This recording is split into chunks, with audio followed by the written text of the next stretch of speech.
Et puis celle-là, je vais la faire au café. Au café. Ah, avec Triblend? Au Triblend. Au Triblend, café caramel. Tu as raison, elles sont super bonnes. Et faut allumer le four aussi. Oui, il faut préparer le four et j'espère que vous avez mis vos moules à madeleine au congèle. Hein. Oui. Super. Alors, c'est génial. Merci pour l'introduction, les filles. Thérèse, tu prends quel F1? Moi, pomme épicée, ça. Ah, pomme épicée. Sinon j'en ai d'autres, hein, mais pomme épicée, j'ai décidé. D'accord. Et Pascal, tu prends quoi comme F1? Tu as l'air d'être revenu. Moi, je prends vanille. Vanille, d'accord. Ouais. Alors, donc, il n'y en a aucune que Priscilla est là. Est-ce qu'elle peut quand même faire les cookies? À mon avis, oui. Ça doit être bon avec du cookie crunch. Parce que, regarde, j'ai écrit ici.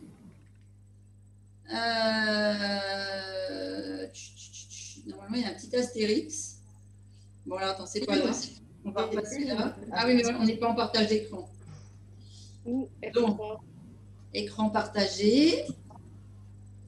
Voilà, je vous montre tout en bas. Ici, il y a écrit parfum au choix. Au fort, on a le droit de mettre tout qu'est-ce qu'on veut.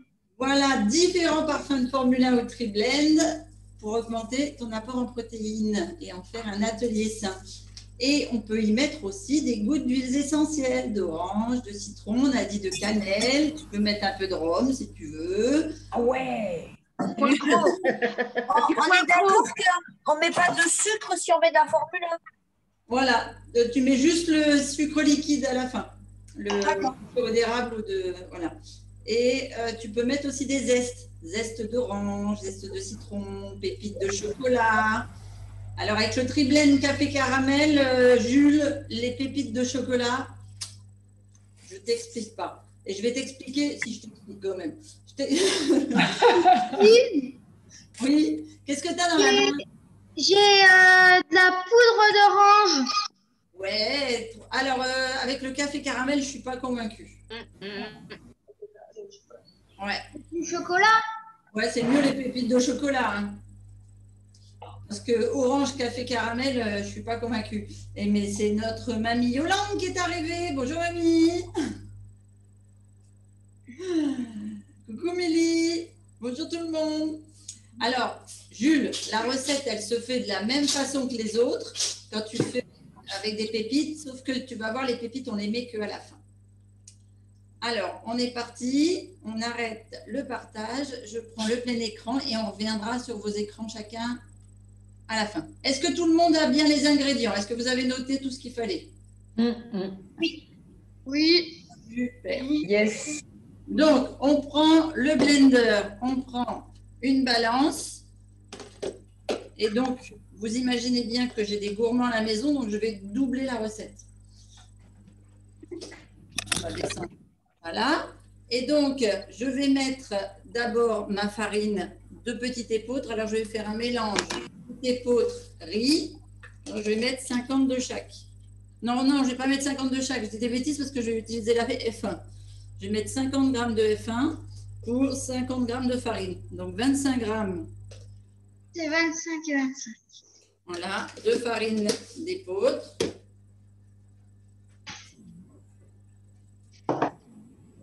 La farine de riz.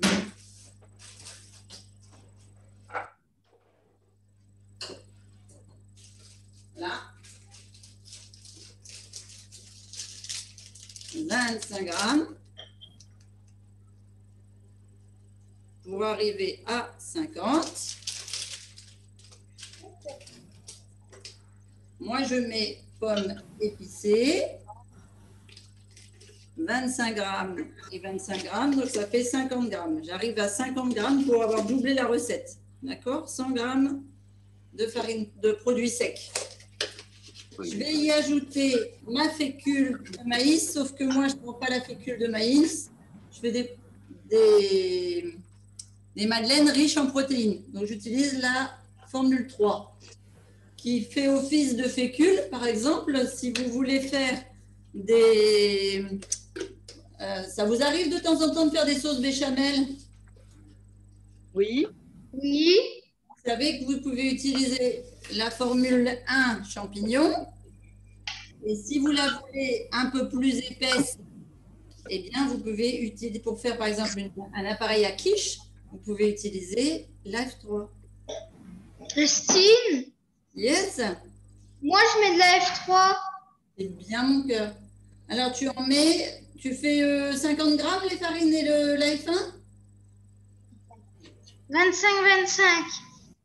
25-25. Donc, la F3, tu vas mettre 20 grammes. Christine, Oui? pour la béchamel, tu remplaces totalement par la F3 ou tu fais Ouais. 50-50? Je mets 50 F1 champignons, 50 F3. Je mets pas de Merci. farine. Zéro farine. Super, merci. De rien. Quitte à mettre de la poudre, autant en mettre de la bonne. Tu sais, pour épaissir ta sauce. C'est de la bonne, tu peux y aller. C'est de la bonne. Est-ce que vous savez ce que ça fait la farine dans le corps? Est-ce que vous savez ce que ça fait la F1 dans le corps? La farine, oui, je sais. La farine, ça fait de la colle. La farine, souvent, quand elle est raffinée, ça fait de la colle, ouais. Et ça fait moucher, ça fait qu'on a mal au nez, qu'on a envie d'éternuer, qu'on a des chats dans la gorge. Et la F1, ça fait quoi? Du bien. Des vitamines. Ça fait les biscottos. Ça fait des biscottos. Voilà, ça fait des biscottos, ça fait la taille fine, ça fait de l'énergie, ça fait plein de bonnes choses. Bon, on a mis notre fécule. On a mis notre... enfin, pas notre fécule, mais c'est pareil. Ce qui va faire office de fécule. Si vous avez mis de la F1, tout le monde a mis de la F1 là, je crois. Hein? Ouais.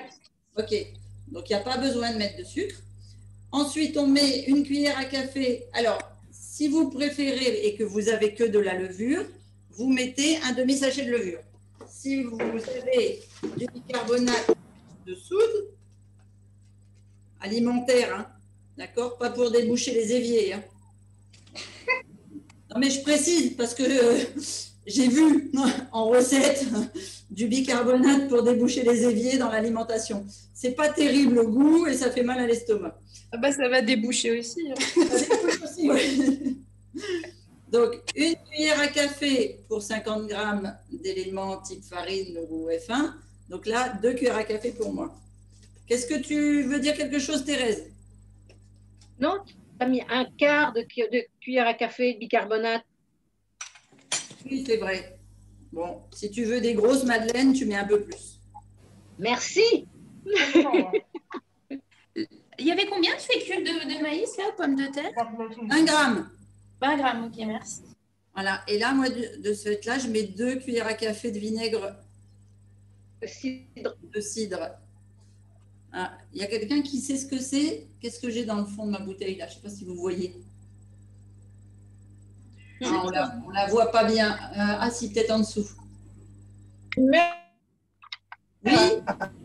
Qui c'est qui l'a dit? Qui c'est qui a dit ce que c'était? C'est la mère. Ouais. une mère. Une C'est du mère. Mexique, ça. Non, c'est pas ça. Ah, c'est la mère du Une vinaigre. mère, oui. Ah, mère de vinaigre. Ah, C'est une mère de cidre. Alors, mère M-E-R-E, hein, pas mère avec des vagues. Hein. D'accord? Et qu'est-ce que ça fait, la mère de cidre? Est-ce que je vais l'acheter? Oh, je vous entends. non, tu la gardes Non. et tu rajoutes du liquide. Voilà. Et qu'est-ce qu'on met comme liquide? Une question, j'en ai fait autrefois, je me souviens. Alors, il y a quelqu'un qui fait du bruit ou j'ai pas entendu, ou quelqu'un qui a une mauvaise connexion. Tiens, coucou, Manu. Alors, la mère de cidre, c'est en fait un énorme champignon qui permet de faire fermenter le quoi? La pomme. Le jus de pomme, merci. Et pour faire du vinaigre de cidre, tu es obligé d'utiliser des pommes bio parce qu'elles doivent s'oxyder. Alors, on a mis les farines, on a mis la fécule, on a mis le bicarbonate et le vinaigre de cidre ou la levure ou le jus de citron si vous n'avez pas. Une petite pincée de sel et ensuite on passe à l'huile. Soit vous avez liquéfié l'huile de coco, soit vous prenez de l'huile d'olive. J'ai pas de cuillère.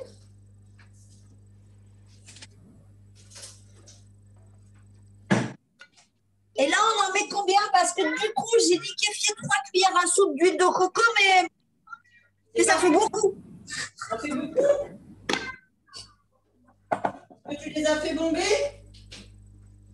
Sûrement, hein. D'accord. Alors, tu les fais un peu moins bomber, tu les prends liquides. Tu fais 3 cuillères à soupe d'huile d'olive, enfin d'huile de coco liquide. Pas 3 cuillères à soupe de coco dur. C'est Non. liquide. Alors, C'est une et ça te fait 3 liquides. voilà, si tu l'as fait bien bomber, voilà. Bravo Jules, tu deviens un bon cuistot. Je suis fière de toi. De l'huile d'olive. Et là, comme on est en train de mettre les liquides et qu'on a mis de l'huile, il y a Jessica qui intervient et qui dit « Et maintenant les huiles essentielles, c'est maintenant !» Christine, Ouais. dans ma recette, moi j'ai un peu de psyllium. J'en ai acheté, mais je ne sais plus à quoi ça sert. Ah, c'est intéressant le psyllium. Alors, qui est-ce qui sait dire à quoi sert le psyllium? C'est pour les Ça facilite le transit. Ça fait mucilage. Voilà. Bon, tu as presque toutes les réponses. Et c'est une plante qui s'adapte, adaptable à l'intestin. Ah, c'est bien Priscilla, c'est une plante adaptogène. Comme la guarana. Adaptable, voilà. J'y étais presque. Et elle sert à quoi alors? À te faciliter le transit si tu en as besoin, ou à faciliter ou à réduire ton transit si tu en as besoin. Elle va s'adapter à ton besoin. À ton besoin, voilà. Voilà. Et dans la recette, ça sert à quoi? Alors, dans la T'as recette, ça sert à... épaissi un peu? Non? Ah, oui, c'est bien Muriel, super, merci. Ça épaissit, ok. Voilà, en fait, à gélifier ta crufiture. D'accord, super. Comme tu ne vas pas faire cuire le fruit, oh là là là là, qui c'est qui fait un bordel monstre? C'est Sophie. C'est Sophie. C'est elle est en Sophie. train de- Voilà. Merci Sophie. Est-ce que tu peux remplacer le psyllium, enfin l'agar-agar et tout ce qui est gélatine agar-agar, si c'est quelque chose qui gélifie éventuellement? Alors, l'agar-agar, c'est une algue qui ne gélifie que si elle est chauffée dans un liquide et qu'elle bout pendant 1 minute. Quand tu cuisines, c'est quand même rare que tu utilises l'agar-agar. Donc, c'est pour ça que tu utilises le psyllium. Et tu peux remplacer le psyllium éventuellement par des graines de lin que tu as broyées, de la poudre de lin. Le seul inconvénient, c'est que le psyllium, la graine de lin, même si elle est broyée, elle va rester à faire des petits morceaux dans ta préparation. Alors que le psyllium, il est complètement absorbé. Coucou! Il y a un petit bonhomme derrière toi qui bientôt va te dépasser, hein, je ne veux pas dire, mais... Bah, il m'a dépassé. Hein. Ah, ça y est! Je fais 1m80. Ah ouais, et il va rattraper les miens. C'est ça, quand on est bien nourri, on grandit bien. Donc, j'ai mis citron là, pour changer de ma première fournée. En huile essentielle sur mon huile. J'ai mis mon lait végétal et je vais maintenant mettre mon sirop d'érable. Et combien le lait végétal? 4 cuillères à soupe. Ah, merci. Je suis trop contente, j'ai plein d'acolytes opérationnels aujourd'hui. Ah, aujourd'hui, c'est bien, hein, elles sont attentives toutes. Hein. Ouais, toutes, hein. Bon, des bonnes élèves, des bons élèves. Des bons élèves, des bonnes questions. C'est parce que Jules, il est là, hein, parce que quand il n'est pas là, vous êtes tous silencieux. Hein.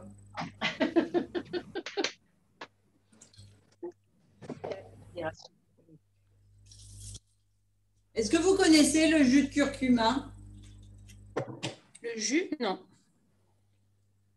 Eh ben, ça fait des jolies madeleines bien bronzées. Ah oui? Donc, j'ai Alors, c'est mis... du curcuma. C'est du... Oui, oui, c'est du curcuma pressé pur. Et si on met que du curcuma, c'est bon? Oui, bien En sûr. poudre? Hein? Bah, Ouais. un petit peu en poudre, oui. Bah, doucement parce qu'il colore vite. D'accord, ok. Mais oui, oui, tu peux en mettre un petit peu. C'est une épice comme une autre, si tu veux. Et on va aller mixer. Sirop d'érable. Là, je me dis le sirop d'érable.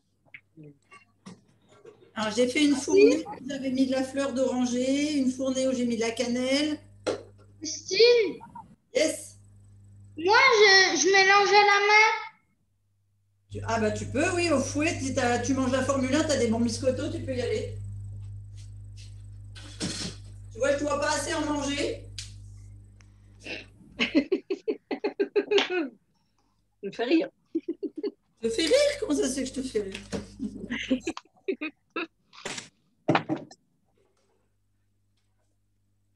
Pour vous donner une petite idée, la consommation de F1 à la maison, c'est une boîte de F1 par personne par semaine.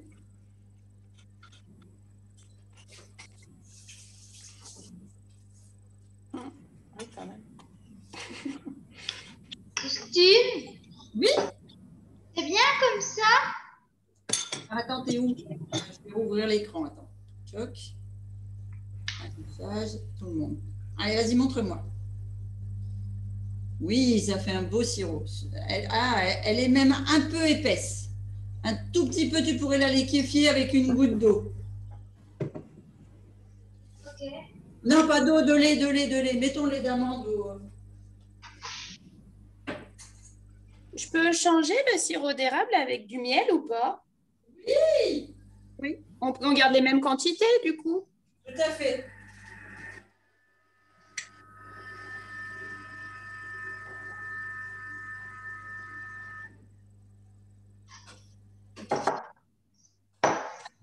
Christine, Oui. Vous savez quoi, j'ai pas mis mon lait. Oui, vas-y, je t'écoute. mes pâtes là que j'ai fait avant, elles étaient à peine plus liquides que ce que je t'ai montré là. Ouais. Et puis, là, elles sont toutes dures. Elles ont durci à la cuisson? Non, on les a mis au frigo. Ah oui. Ah, mais il faut que tu la liquéfies un petit peu alors. Parce que sinon, tu vas devoir le faire à la cuillère et elles ne vont pas gonfler. On fait des madeleines. Les madeleines, c'est très moelleux.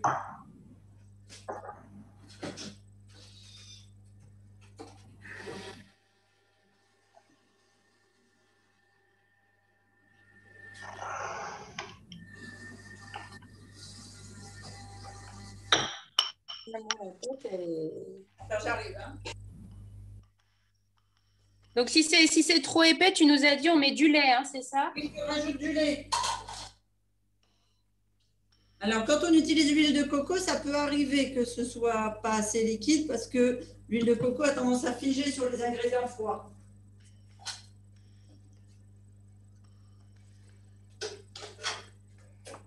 En effet, ce n'est pas liquide du tout.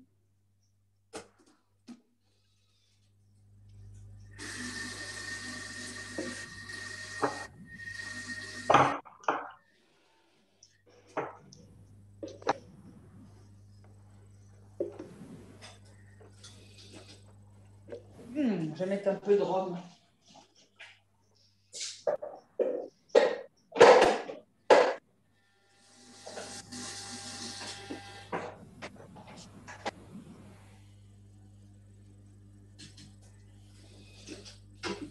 En texture de pâte, vous devez obtenir presque comme entre la pâte à crêpes et la pâte à gaufres.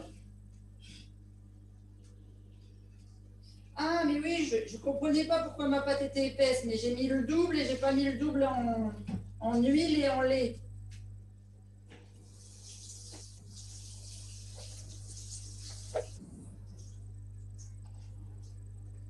Donc forcément, alors mon lait il est là.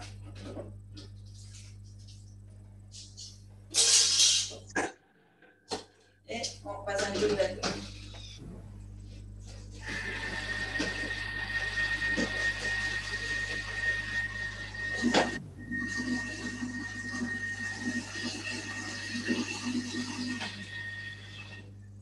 Voilà.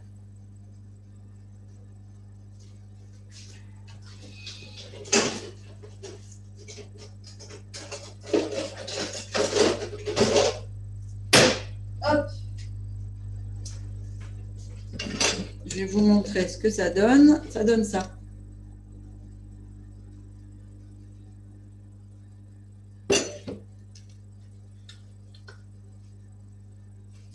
Alors, on prend du congèle.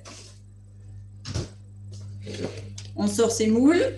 Alors, on va demander, c'est Jules qui a le plus suivi. Jules, pourquoi on met les moules au congèle? Pour que ça gonfle, pour qu'elle gonfle. Pour qu'on ait ce qu'on appelle la bosse de la madeleine, oui. Alors. Et puis, aussi, c'est bien comme ça.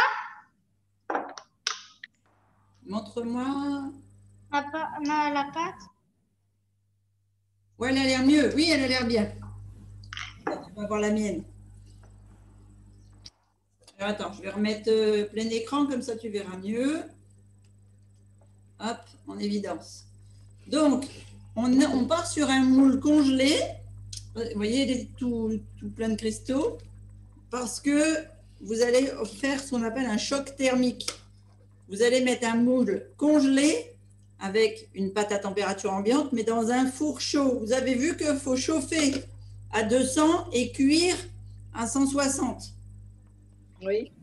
Eh bien, le choc thermique provoqué entre le moule froid, la pâte à température ambiante et la forte chaleur du four vont faire que la pâte va gonfler simplement au centre. Et ça va vous faire ce qu'on appelle la bosse de la madeleine. Alors, si je n'ai pas de moule à madeleine, je n'ai pas retrouvé le mien, qu'est-ce que je fais? Ça ne va pas faire la même chose? Mais j'ai pris un moule à donuts. Alors, à donuts, pourquoi pas, si tu la mets au congèle. Ouais. Ce que tu peux faire, c'est dans des moules à muffins. À muffins, mais surtout, tu ne les remplis pas. D'accord. D'accord, parce que si tu fais trop haut, ça ne va pas fonctionner. Okay. Et donc, Jules, toi qui vas faire avec des pépites, là. Tu m'entends? Tu es avec moi? Tu m'entends, Jules?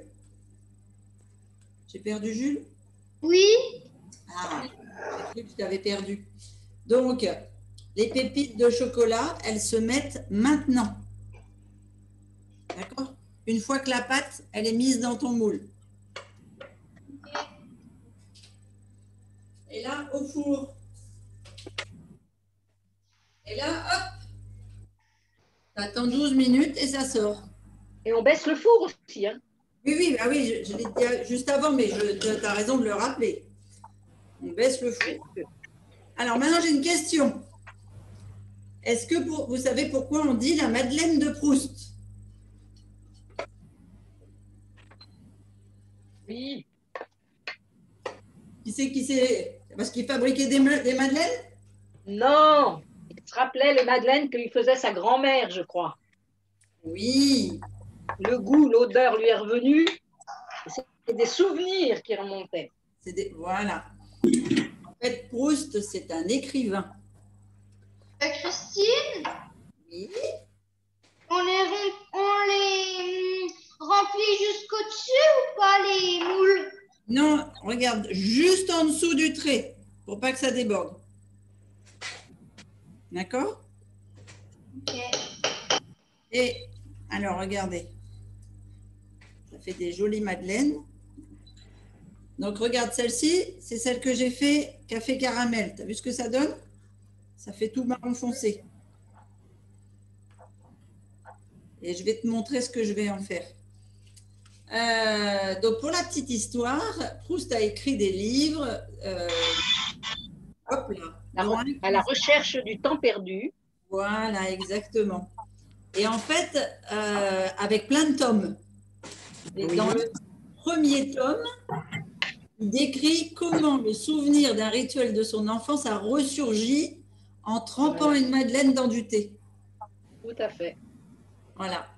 Et parce que c'est sa grand-mère qui, effectivement, trempait d'abord la madeleine dans son thé et lui donnait, quand il était enfant, qu'il allait la voir à la fin de la semaine.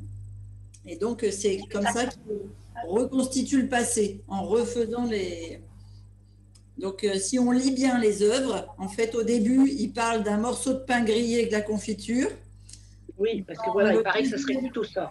Dans le deuxième ou le troisième, il parle non plus d'un morceau de pain grillé, mais d'une biscotte. Et c'est seulement au dernier qu'il se souvient que c'était des madeleines, en fait. Voilà un petit peu l'histoire.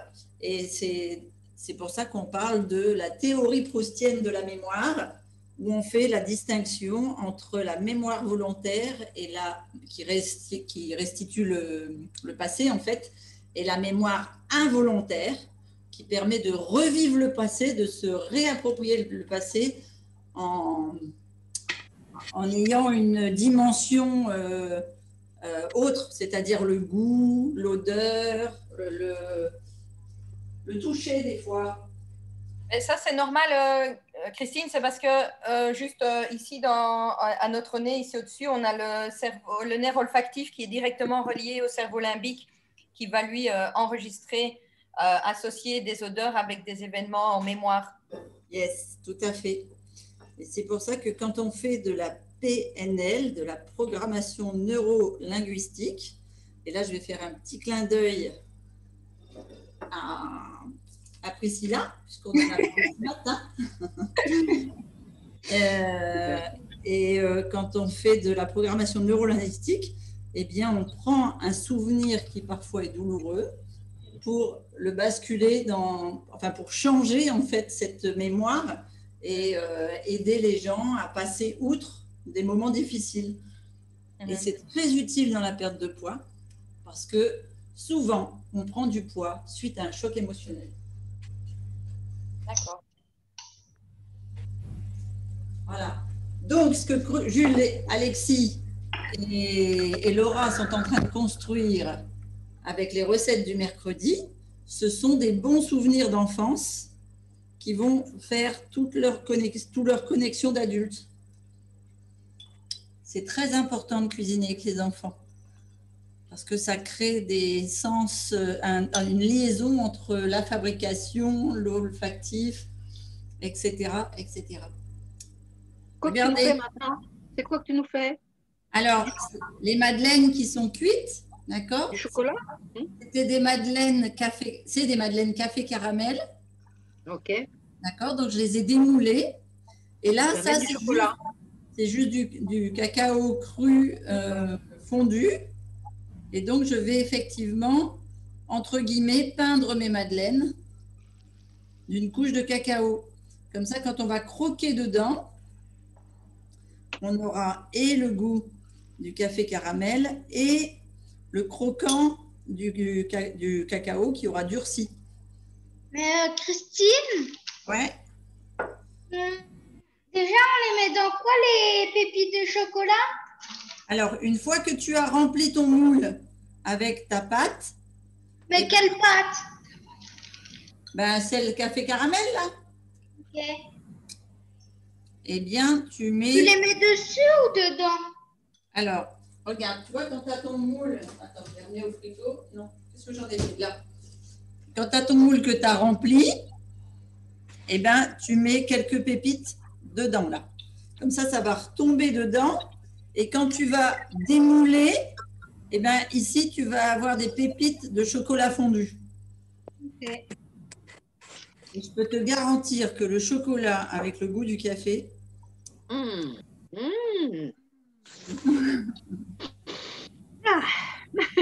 Voilà.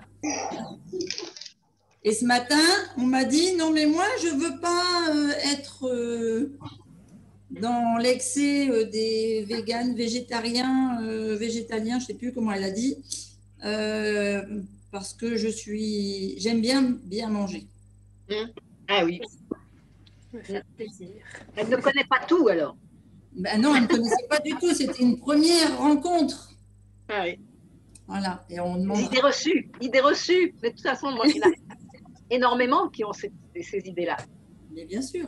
En tout cas, moi, je peux dire que En même temps, tu manges des trucs bizarres, alors ça se comprend. Oui. Oui, mais qu'est-ce que c'est bon quand on essaye. C'est ça. c'est ça. Depuis que je te suis, Christine, j'ai jamais mangé aussi bien de toute ma vie. Ah, Eh oui. merci. Eh oui. Et j'ai jamais eu cette ligne non plus. Ah. Voilà, c'est ça. C'est le paradis, c'est ça. C'est d'associer la ligne avec la gourmandise. Aujourd'hui, on n'a pas utilisé les doigts. Si, oh, si, moi aussi. J'ai tout léché, moi. T'es sûre de toi? On n'a pas fait le même atelier. Si, regarde, même ma cuillère, j'ai léché. Non, mais peut-être Jules, il est plus sage que nous. Ah, peut-être. Ah, mais oui, je crois que Jules est un enfant sage. Ouais, mais on dit que quand on vieillit, on tombe en enfance. Donc, du coup, vous l'avez dépassé maintenant. Voilà. Ah, Je crois que c'est vrai. Maintenant, je me permets tout. alors, Jules, dis-moi, t'es tout seul ou t'es avec Nanou ou Serge? Avec Nanou. Avec Nanou. Alors, est-ce que Nanou confirme que Jules est un enfant sage? Oh. Bon, alors, est-ce que Jules a les qualités d'un enfant sage? C'est-à-dire, est-ce qu'il est gourmand? Moyen, que du chocolat. Ouais, c'est être gourmand d'aimer le chocolat, hein? D'accord. Est-ce qu'il aime mettre les doigts dans la nourriture et puis faire la patouille et puis goûter? Oui. Voilà. Est-ce qu'il aime les nouvelles expériences? Toujours. Bon, et ben tu vois qu'il a tous les caractères d'un enfant sage. Ah, il a tous les caractères. Oui. Le comportement, c'est autre chose. Et j'ajouterais intelligent, parce que découvrir tout, c'est de l'intelligence. Oui, c'est vrai. Il est très intelligent, il n'y a pas de souci là-dessus. Très malin. Ah, en plus. Bon, et alors est-ce que Alexis et Laura sont aussi des enfants avec des qualités d'enfants extraordinaires? Un peu trop, même. Moi aussi, elle les a. Moi, je dirais, il n'y a jamais trop.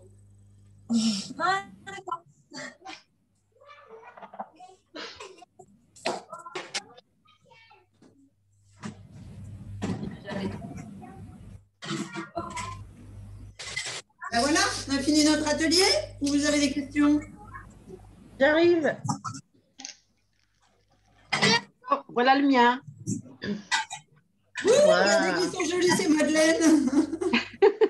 Et Ils j'en sont ai marrants, mis au- ces comme ça. Alors ça, c'est celle que j'ai faite ce matin. D'accord. Hein? Et puis j'ai refait une fournée là. Et elles vont être plus belles parce que je les ai mis dans le muffin et apparemment il va y avoir la bosse. Ah, voilà. La différence entre le congelé et le pas congelé. Christine, Et tu mets combien de temps dans le four? 12 à 15 minutes. Regardez la fournée que j'ai mis en même temps que vous. Hop, regardez la bosse. Oh oui. Vous avez vu?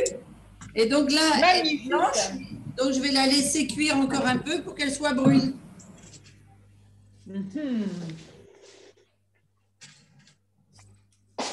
Voilà, voilou.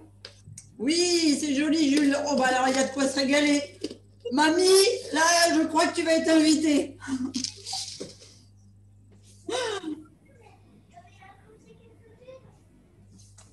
Jules. Au petit pal. Ah, d'accord. C'est pour amener chez mamie quand tu vas y aller en week-end ou pour les vacances. Oui. Super. Trop bien. Alors, vous savez quoi? Ça fait des super dégustations quand vous avez des copains qui arrivent à la maison, quand vous avez... Parce qu'effectivement, ça se congèle. et faire goûter des madeleines à la F1 en disant « Viens goûter à la maison, tu vas voir. » Mais oui, mais non, je suis au régime. Mais justement. Mais Christine, Oui, Jules. t'as dit qu'il fallait mettre pendant. Regarde-moi quand tu me parles, parce que quand tu parles à Nanou ou au four, je t'entends pas. Quand tu les mets dedans, faut mettre à combien le four? Tu descends le four à 160. Surtout qu'il a les pépites de chocolat remplies dans la bouche. C'est bien, c'est bon. Je confirme. Faut pas empoisonner les personnes qui vont venir goûter. Hein? Toujours goûter ce qu'on fait. Voilà. Voilà, ça c'est un enfant digne d'un atelier de Christine. Bravo. Je vous applaudis tous. Vous m'envoyez vos photos? Oui. Et Muriel, elle a coupé son écran. Je ne vois pas ce que ça donne. Ah, il y a des messages. Pardon, je n'ai pas répondu aux messages. Regarde. Ah, c'est pas Elles possible. sont belles, mes madeleines. Oui. Elles ont un peu débordé, non? Un petit peu, ouais. D'accord. C'est bien, c'est joli. Ah, tu vois, tu as la différence entre un moule qui était au congèle et un moule qui n'était pas au congèle, là, à l'écran. Ah si, ils étaient tous au congèle, mais là, il y avait très peu de pâtes. Là, j'ai raclé le fond du moule. D'accord, on dirait que c'est l'inverse. Que tu avais trop de pâtes. Wow. Pascal, tu vas me donner le mal de mer. C'est le rhum qui a fait gonfler autant. Ah, c'est ça, ouais. Bon, je vous fais des gros bisous à toutes et à tous. Priscilla, tu t'en vas?